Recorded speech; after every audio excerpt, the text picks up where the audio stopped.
Hello, it's Tierlist time again. Yeah, you guessed it, Tierlist time again. As always, these are just my opinions and of like low GM, high diamond, casual player. So take it with a grain of salt. I'm not the best player in the world. I only watch VODs of people in higher ranks like Celestial and One Above All. I watch VODs and streams, but I'm not there myself, you know. And with that, let's jump right into it. Now for supports.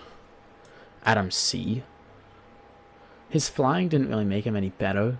Didn't make him worse. Well, it made him better, but it made him better to compete in a space that's been power crept to hell and back, which he doesn't fit in anymore, which is why what I talked about in my butchering triple supports video that I have. It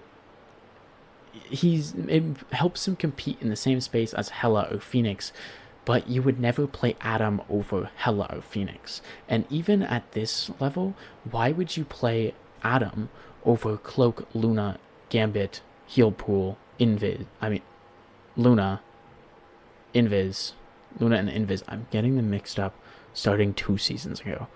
I'm genuinely losing my mind.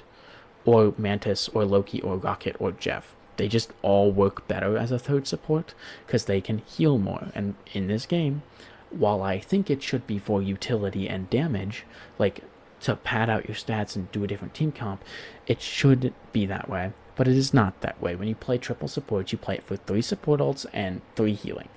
So you have more healing and more support ults. And that is a terrible thing, but it is a thing that exists. And it has existed since the game starts, so why would you play Adam over anyone else? That being said, I think Cloak and Dagger is top of A. Top of A. Wait, I'm putting the supports there, so it's all the tanks then support. And I would put her up because I think the Terror Cape buff, where you can just blind and damage boost your team multiple times super fast, and even heal your team a lot on off cooldown, is really good. She heals 16 per bullet in an AoE, and sure, you get more healing, but it's not as important healing, if that makes sense. Because let's say they're playing grouped Strange. And like we said, the group does a lot of healing, and Strange does. Or they're playing Strange Emma or Strange Angela, and their DPS are Phoenix Hawkeye. They're playing Phoenix Hawkeye or Phoenix Elsa. Which happens a lot of the times in my games where not all of these overpowered heroes get banned. And so they, like, what are you going to do? It's just too much damage. Phoenix, Elsa, Hawkeye, Hela do too much damage for Cloak and Dagger to keep up with. Unless you play in a tight ball. But even then, Bucky gets a lot of help out of that. Phoenix gets a lot of help from that. Like, a lot of these characters get a lot of help from that, and while Cloak is really good at fending off dive, she's not a character that can ignore the dive characters. You either place your healing and then you switch to Cloak and you attack them, or you blind them as Cloak, or you dismiss and get away. Like, you only really have one option to ignore dive outside of fighting it. Really needs peeling, and so I don't think they succeed in this environment as well. Because you could play Invis or Gambit. But I do think outside of these 3, they are the best. Outside of these 2, I'll get to him. Invisreal, you know how it is. Nothing's changed. The shield healing for less is fine, but that was never really the problem. It heals her and it blocks a bunch of damage. The problem is that it does everything. They gave her the ability to do everything all at once, to negate any sort of bad positioning with one button on their keyboard. Boop, all my bad positioning is gone. Boop, your entire push is gone.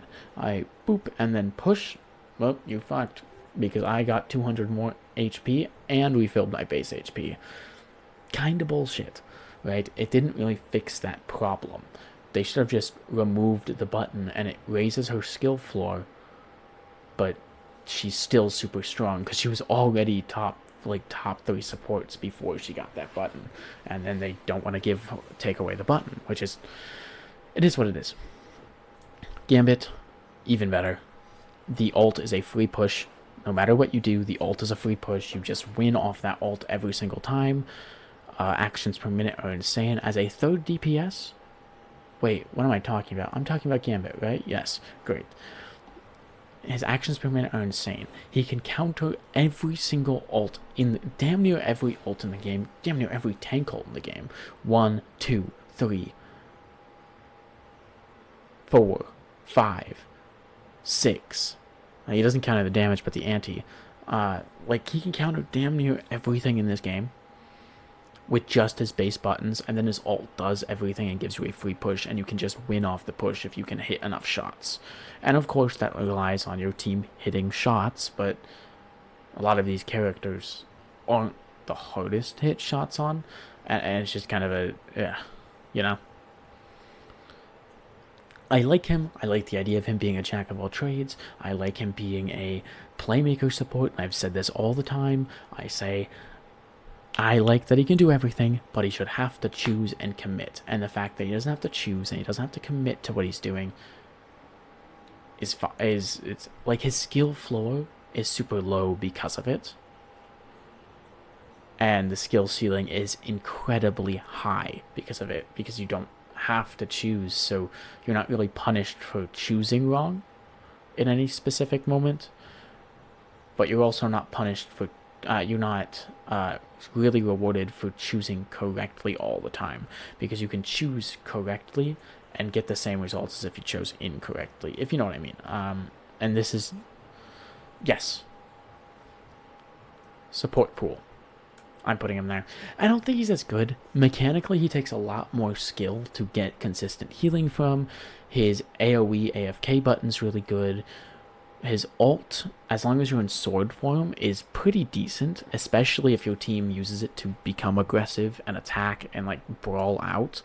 Even like if I'm playing Strange, he ults and then Strange goes in and just starts doing that. They kind of have to back off, and the fact that he has it every single team fight, and sometimes if the team fight is drawn on long enough, multiple times a team fight, that's really annoying and really unfun for the other team. It's just, whoopsie daisy, we hate you, and it's awful, and I hate him.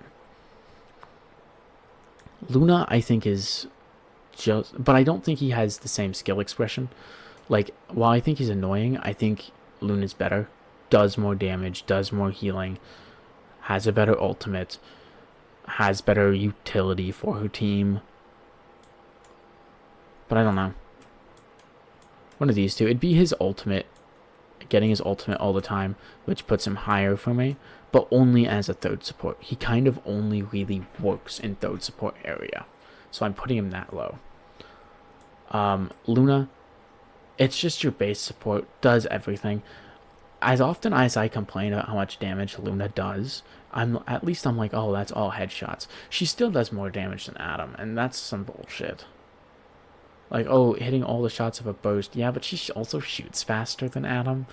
So you don't even have to hit all the shots of the burst to do more DPS than Adam, because you can just shoot faster. And then her claps don't even do... I have done in-game more damage without the claps than I have with the claps. And the claps are supposed to increase her damage. It increases damage and healing and lets you go through everybody. And so I use it to farm ult, but like where I would have gotten a kill, I didn't get a kill because I was using the collapse. It's kind of stupid. Her snowball's much better, especially since now, I know it was a few seasons ago, but they upped the speed of its travel time. Fucking busted. Don't know why we did that, but ooh, I'm Marvel Rivals. I do whatever I want.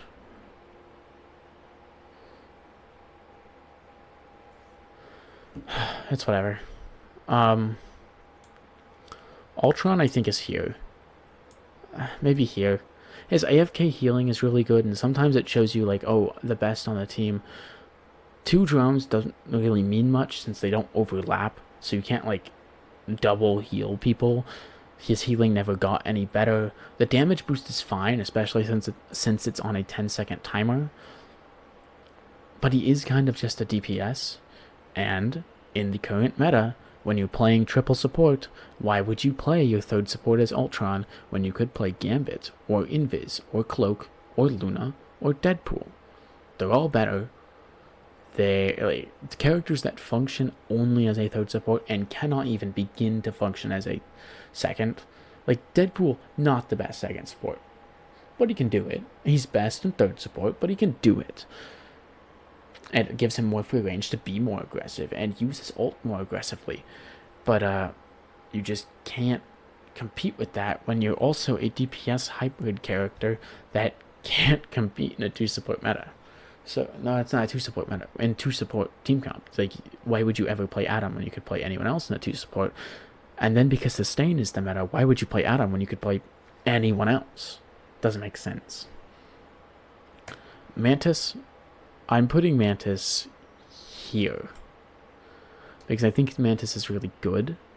I think her team up with Loki is really good. I think she takes a lot of skill, though, and I don't see a lot of good Mantis players. Sometimes I'm like, oh, we'll run 2 supports and Mantis will run it the fuck down.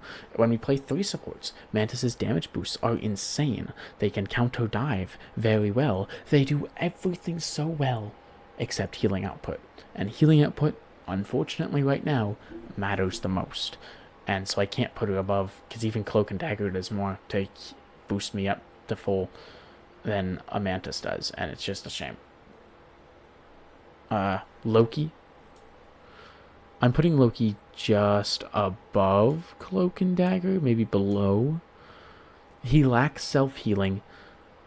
Most of his options against dive, and if he's being pressured on an off angle, are run away. Out, and if you use your runes, your lamps, too early, you kind of sentence your team to you kind of give your team a death sentence. So that's why I don't think he's as good as Cloak and Dagger. I think Cloak and Dagger has more options and more actions per minute, while Loki's overall better. See, if we were in a higher rank, I'd say here. If we were talking about a higher rank and not my game's experience, I'd say here, because you just play these 3 and you win. Oh no, what are you gonna do? You dove us. Pow pow. Loki shot the ground at your feet twice, and Invis pushed you after that, and you're dead. Or you have to run away. And that's not even mentioning Gambit, if Gambit decides to look at you, and then they all just look at their team again. And they do incredible amounts of healing. But I've never seen it like that. I don't think he has as many actions per minute. And they just be using Loki lamps for anything, dude. Just for anything.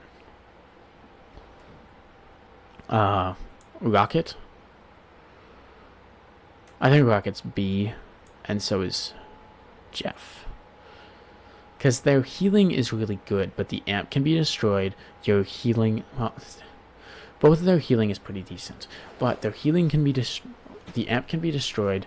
Your ults is most likely going to miss, unless you know the new Invisible Jeff ult technique, which I didn't know until I think last week, and I've been trying to practice that, but I don't play support often. But your ult's likely going to miss, and even if you hit people most of the time, you just die for it. So what's the point? Your ult can be destroyed, and it gets destroyed really fast. It's really good combo, so they're really good in third. Much better than these two are in third, but just not as good. The healing puddle he leaves behind is fine, just not enough to sustain the whole team. Your actual beam is genuinely better. You can hit your entire team with your beam. You can use bubbles while you're just using your primary. And it's more healing. It's more healing, and you can use your bubbles. And you have escape priorities, so you can't use anything while you're underwater. And on a lot of maps, underwater doesn't mean anything. Like on a lot of maps for Rocket, there's just certain points where you have team fights, and there's not a good spot to put the ult, from where I've seen. Especially if you're being pressured super hard, and like you're not actually at the point, but you're right behind it or right in front of it. Where am I going to put it? Thinking on the fly. Unless you have a pre-designated spot, sometimes there's just not really good spots. It also just gets destroyed really fast. It doing overshield instead of health is really good for it, because it doesn't farm it's harder for them to farm their ults in it. But you can't heal and damage at the same time, so you could just play Mantis and still do healing over time and damage boost and have a better ult, and your better ult has speed boost in it, and not only does it have that, it also gives bonus health after they reach full, which means it's harder for them to hit farm alt charge off of. You see what I mean? Like, he's good, but I just play these. Oh yeah, but that's about it for supports.